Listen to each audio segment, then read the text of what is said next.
Castration and dehorning in meat animals. Beneficial to animals and consumers. We are Group 8. My name is Jessica Estrella. I'm William Hickman. I am Monica Heredia. I'm Perla Vidania. And I'm Jalen Isbell. In this PowerPoint, we will define castration and dehorning. We will go over the background, the ethical aspects, cultural and sociological significance, the advantages of castration and dehorning, methods of castration and dehorning, and the current events. So castration is a disruption of testicular function, usually by removal of testes of male animals. It began in early days to tame animals used to pull plows and wagons, and is now developed to prevent the production of male hormones, which allows easier handling of the animals and a higher quality of meat.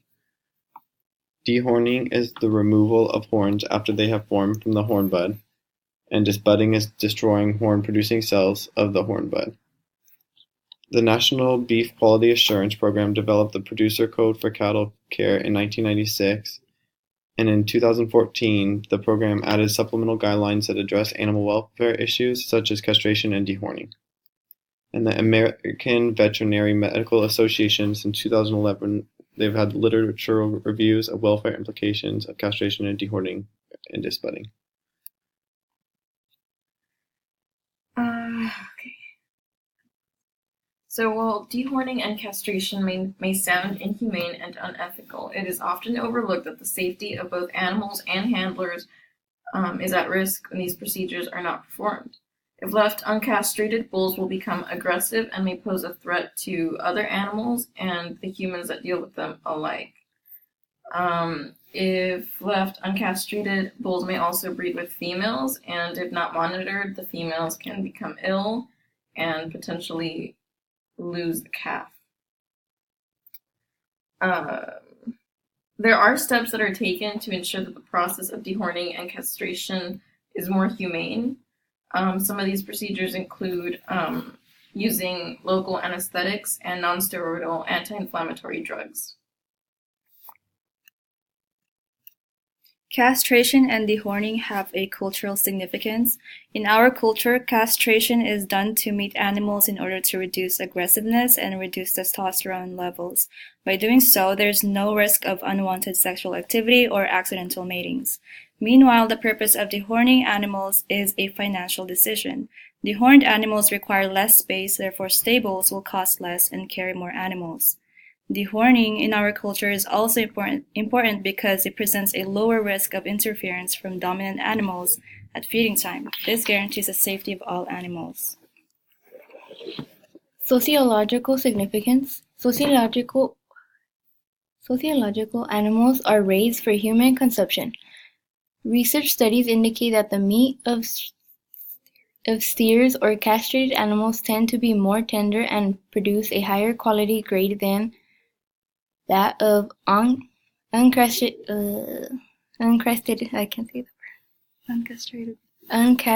bulls. This is because bulls seem to be more prone to stress than steers, leading to an increased risk of dark cutting or meat that does not brighten when it is cut and exposed to air.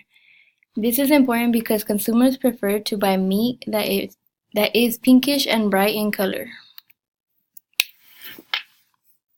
In order to further understand castration, we have to look at the methods, and there are three major types: physical, chemical, and hormonal. Physical castration involves surgical removal of testicles, the application of a constricting elastic band at the base of scrotum, and a bloodless castration using a clamping device such as the Bordizo clamp in the picture.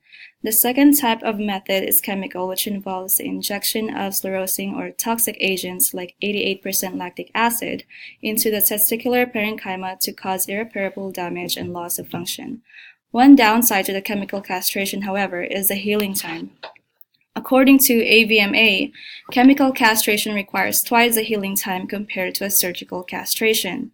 Lastly, hormonal castration typically involves the injection of immunocontraceptives to induce antibody production against GnRH, or gonadotropin-releasing hormones. This results to stopping other hormones related to the reproductive system.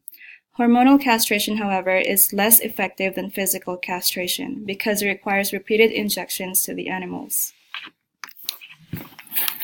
Here are some examples of castration tools. The first one is an emasculator, which is used to sever the spermatic cord during surgical castration. And in the second picture is an example of an elasterator, which is used to stretch the rubber band while the band is positioned above the neck with the scrotum above the testes.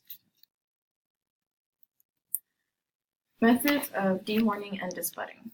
Disbudding methods include using chemical and hot iron together. Caustic materials like sodium hydroxide and calcium hydroxide and hot iron tools serve to destroy the horn-producing cells. Physical methods are also available, and this includes removing the horn buds by using knives, shears, or dehorning spoons, cups, or tubes. To completely remove the corium, or the site of horn production, and prevent regrowth, a complete ring of hair surrounding the horn bud should also be removed. Since dehorning involves removing horns that have been formed from the horn bud, physical methods are required to exercise them. This includes using embryotomy wire, guillotine shears, and dehorning knives, dehorning saws, cups, tubes, and high-tension rubber bands. A dose of reality.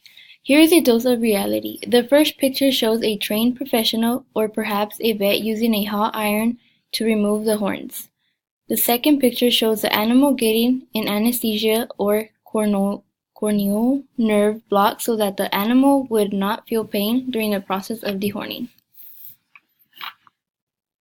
Current events. Many organizations around the world believe that castration or dehorning should be done at a younger age.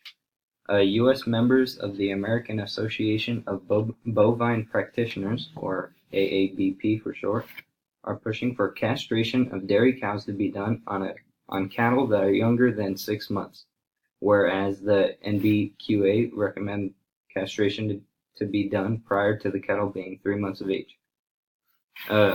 Some countries like Australia and New Zealand recommend that castration be done at the youngest possible age and that it would be most beneficial to the animal. In several of the countries, it is required for castration to be done with an anesthetic and more long-term analgesics, which are just long-term painkillers.